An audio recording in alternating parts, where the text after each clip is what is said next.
सभी का एक बार फिर स्वागत है गुरुकुल एकेडमी कैमल में। ठीक है, तो लाइव क्लास अभी चलाई थी, लेकिन नेटवर्क इशू होने के कारण आपकी क्लास ये लाइव नहीं हो पाई है। तो ये वीडियो बना के डाला जा रहा है, आप इसको सभी लोग देख लीजिएगा। गणित का जो सबसे अहम चैप्टर है और पहला ही चैप्टर है गणित का, जिसका नाम है संख्या पद्धति। तो आज इसके जितने भी महत्वपूर्ण पॉइंट हैं, महत्वपूर्ण बिंदु हैं, उन सभी महत्वपूर्ण बिंदुओं के बारे में हम आज चर्चा करेंगे। इसके अलावा जिन्हीं भी बच्चों को अगर ऑफलाइन क्लास लेनी है तो वो कोचिंग में आके क्लास ज्वाइन कर सकते हैं। क्लास का समय हमारा सुबह 7:30 से स्टार्ट हो जाता है, एक बैच 7:30, फिर 8:30, फिर शाम को 4 बजे चलता है। सारी क्लास दत्तू नंगला में आप आएंगे तो लास्ट में जो ताला पड़ता है वहीं पे हमारी क्लासें संचालित होती हैं। ठीक है, सेंटर पे आइएगा, आपको सारा टाइम टेबल बता दिया जाएगा। इसके अलावा आइए हम बात करते हैं इस वीडियो के बारे में। ठीक है, तो जो आज स्टार्ट होने वाला वो होने वाला संख्या पद्धति। तो संख्या पद्धति को अगर हम लोग प्रारंभ कर रहे हैं तो सबसे पहले हमें ये ज्ञात होना चाहिए कि संख्या पद्धति में किसकी बात की जाती है। ठीक है, तो संख्या पद्धति में हम लोगों को संख्याओं के बारे में बताया जाता है कि यदि हम पूरा गणित पढ़ते हैं तो उसमें कुल कितने संख्याओं का प्रयोग किया गया है। ठीक है, तो तुम्हारे जो गणित है, हमारा गणित है, उसमें टोटल 10 डिजिट प्रयोग किए गए हैं और उन 10 डिजिट को मिला के ही पूरे गणित की पद्धति बन गई है। सारे नियम सिद्धांत हर चैप्टर का अपना अलग लगाता है। तो सारे सिद्धांत और नियम सीखने से पहले हमें उसकी जड़ में घुसना होता है, और जड़ जो बनती है वो संख्याओं से बनती है। तो हम सबसे पहले ये पता करेंगे संख्याएं कितने प्रकार की होती हैं, कैसे हमको इनको सॉल्यूशन देना है। ठीक है, तो आते हैं सबसे पहले इसकी जड़ों पे। तो संख्या पद्धति चैप्टर जो स्टार्ट होता है वो हमारे 10 डिजिट से स्टार्ट हो जाता है। इन 10 डिजिट में सबसे पहले जो स्टार्ट होगा वो 0, 0 के बाद 1, 2, 3, 4, 5, 6, 7, 8, 9। ठीक है, 9 डिजिट इधर वाले और 0, अगर इन सबको मिला लेते हैं तो हमारे पास जो डिजिट होते हैं वो टोटल 10 हो जाते हैं। अब 10 नंबरों को मिला के हमारे जो एक पद्धति तैयार होती है उसी हम लोगों को क्या बोलते हैं, इसको दशमिक पद्धति। ठीक है, या हम इसे बोल सकते हैं डेसिमल सिस्टम।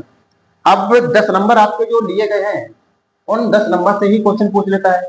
सबसे पहले कहेगा बताओ सबसे छोटी पूर्ण संख्या क्या है। तो आपको अगर ज्ञात है तो बताइए सबसे छोटा पूर्ण नंबर क्या होता है। देखो, किसी भी प्राकृत संख्याओं को अगर हम प्रारंभ करते हैं तो सबसे छोटी प्राकृत संख्या 1 होती है, लेकिन प्राकृत संख्या से पहले भी एक नंबर आता है जिसका नाम क्या है, 0। अगर किसी भी नंबर में 0 को आप शामिल करते हैं तो आपकी वो पूर्ण संख्या बन जाती है। इसी प्रकार यहाँ पे बोर्ड में सब सारी चीजें लिख दी गई हैं कि 0, 1, 2, 3, 4 और कहां तक 9 तक। इस पूरी पद्धति को हम लोग क्या बोलेंगे, दशमिक पद्धति बोलेंगे। अंग्रेजी में इसको हम लोग डेसिमल सिस्टम बोलते हैं। इसके बाद 0 जो है वो आपका इस गणित में क्या कहा गया, असार्थक अंक बोला गया इसको। ठीक है, असार्थक अंक है, इसका कोई अर्थ नहीं होता है, बस ये जब किसी भी डिजिट के पीछे लग जाता है तो उसका 10 गुना हो जाता है। ठीक है, इसके बाद 1 से लेकर 9 तक के जो डिजिट है वो आपके क्या कहलाते हैं, वो आपके सभी सार्थक डिजिट कहलाते हैं। ठीक है, इन्हीं 10 डिजिट को लेकर हमारे लगभग 8 से 10 क्वेश्चंस कंपटीशन एग्जाम्स में पूछे जाते हैं। वो क्वेश्चंस के बारे में हम लोग जानकारी करते हैं। सबसे पहले देखेंगे सबसे छोटा पूर्ण नंबर जो है, सबसे छोटा पूर्ण संख्या क्या है, वो आप कहोगे 0 है। फिर कहेगा सबसे छोटी प्राकृत संख्या क्या है, तो सबसे छोटी प्राकृत संख्या आपकी क्या है, 1 है। फिर कहेगा सबसे छोटी, देखो जितने भी डिजिट हैं यहां से जो क्वेश्चन पूछे जाते हैं वो हमेशा छोटा का ही पूछा जाता है, बड़े नंबर को हम लोग ज्ञात नहीं कर सकते। वो कहेगा सबसे बड़ी प्राकृत संख्या बताइए, क्या आप बता पाओगे, नहीं बता पाओगे। कहेगा बताइए सबसे बड़ा सम नंबर क्या होता है, तो आप नहीं ज्ञात कर सकते। तो कोई सी भी संख्या बड़ी से बड़ी पूछी जाए तो उसको हम ज्ञात नहीं कर सकते हैं, लेकिन हम जहां से वो स्टार्ट हुई होगी उससे तो हम बता सकते हैं कि स्टार्ट ये यहां से हुई है। तो वही चीजें जाननी है सबसे छोटे डिजिट के बारे में। तो आइए, सबसे छोटा पूर्ण नंबर क्या हो गया, 0। सबसे छोटी प्राकृत संख्या 1। सबसे छोटी सम संख्या कितनी हो जाएगी, 2। ठीक है, इसके बाद अगर बात करें सबसे छोटी अभाज्य संख्या जो होगी वो कौन सी हो जाएगी, सबसे छोटी अभाज्य भी आपकी 2 होती है। अब अभाज्य नंबर 2 आया है तो यहां से क्वेश्चन आपके 2 आते हैं। सबसे पहला क्वेश्चन ये होगा सबसे छोटा अभाज्य नंबर क्या है, तो आप कहोगे 2 है। फिर कहेगा सबसे छोटा सम अभाज्य नंबर क्या है, तो सम भी होना चाहिए प्लस अभाज्य भी होना चाहिए, तो ऐसा नंबर आपका कौन सा होगा, 2 होगा। ठीक है, 2। इसके बाद कहेगा सबसे छोटी अभाज्य संख्या, तब भी आप 2 लगा रहे होंगे। सबसे छोटी विषम संख्या कहो तो कौन सी आएगी? एक आएगी। सबसे छोटी सम अभाज्य कौन सी आएगी? तो तब भी आपकी दो आएगी। सबसे छोटी विषम अभाज्य कौन सी आएगी? विषम होनी चाहिए लेकिन कैसी होनी चाहिए? अभाज्य होनी चाहिए। वो नंबर कौन सा है? 3। ठीक है, सबसे छोटा विषम अभाज्य नंबर आपका 3 हो गया। इसके अलावा दो क्वेश्चन और आते हैं। कहेगा सबसे छोटी सम संख्या बताओ जो भाज्य हो। तो सबसे छोटी सम संख्या जो भाज्य होती है वो आपकी कितनी होती है? वो होती है आपकी 4। फिर कहेगा सबसे छोटी संख्या बताओ जो विषम होनी चाहिए लेकिन भाज्य होनी चाहिए। तो सबसे छोटी विषम भाज्य संख्या कौन सी होती है? वो होती है आपकी 9। ठीक है, 9।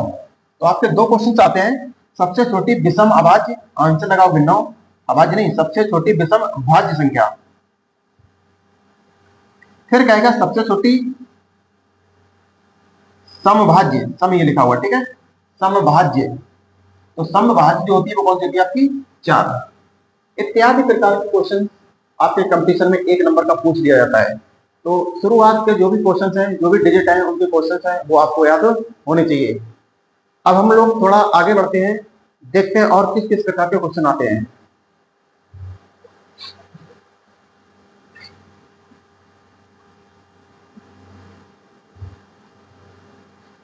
सबसे पहले हम लोग क्या कर रहे होंगे? प्राकृतिक संख्याओं को अगर हम लिखेंगे तो हम लगातार भी लिखेंगे, क्रम से भी लिखेंगे, समान अंतर करके भी लिखेंगे, सभी नंबर्स को लिखेंगे। तो उन नंबर्स में क्या होता है? उनका योग पूछ लेता है कि अगर हम 1 से 50 तक की संख्याओं को लिखें तो उनका टोटल योग क्या होगा, या पूछ सकता उनका टोटल एवरेज क्या होगा।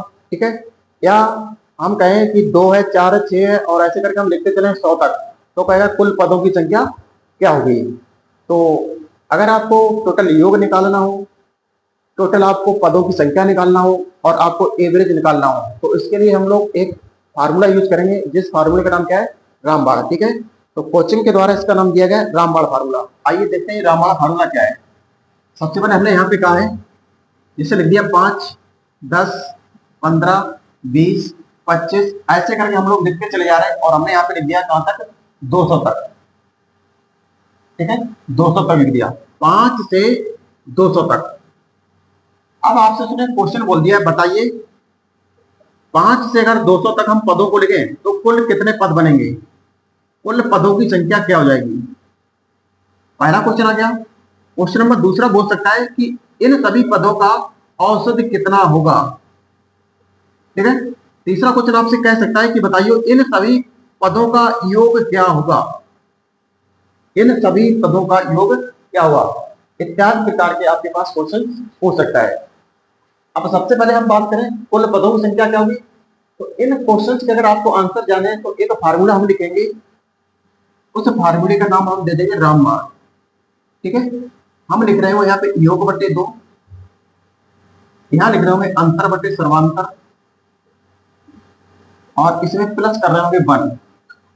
ठीक है, तो हमारा ये जो क्वेश्चन है या ये जो सूत्र है वो सूत्र बन के तैयार होता है। अब सबसे अहम बात यह है कि इस फार्मूले का हम लोग प्रयोग कैसे करेंगे। ठीक है, प्रयोग कैसे करेंगे? योग क्या होता है, अंतर क्या होता है? योग क्या होता है? हमें प्रथम पद लेना है और उसका अंतिम पद लेना है, उन्हीं दोनों को जोड़ दो तो वही क्या कहलाएगा? योग कहलाएगा। अंतर में भी सेम टू सेम भैया, प्रथम लेंगे, अंतिम पद लेंगे, लेकिन इस बार क्या करेंगे? उन दोनों का अंतर लेंगे। ठीक है, सर्वांतर क्या है? जिन संख्याओं के बीच जितना जितना गैप चलता है उस गैप को ही हम लोग क्या बोलते हैं? सर्वांतर बोलते हैं। ठीक है, सारी चीजें समझ गए। फार्मूले में क्या क्या लिखना है? सबसे पहले आपको योग लिखना है। योग क्या? पहला पद अंतिम पद। अंतर क्या है? पहला पद अंतिम पद। सर्वांतर क्या है? उनके बीच का गैप। सबसे पहले हम क्या करेंगे? कुल पदों की संख्या निकालेंगे। कुल पदों की संख्या अगर आपको निकालनी है तो हम सबसे पहले केवल इतना ही फार्मूला यूज करेंगे, पूरे फार्मूले को एक साथ यूज नहीं करना है। ये फार्मूला हमें तीनों क्वेश्चन को बता रहा है।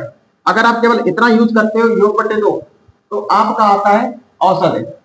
इतना अगर केवल यूज करते हो तो आपका आता है कुल पदों की संख्या। यदि आप पूरे को यूज करते हो तो आपका आता है कुल योग। तो सबसे पहले हमें योग याद करें, क्या? एवरेज या कुल पदों, कुछ भी निकाल सकते हो, पदों की संख्या निकालना है। तो अंतर ले लो, 200 और 5 में जो अंतर आएगा वो कितना आएगा? 195 आएगा।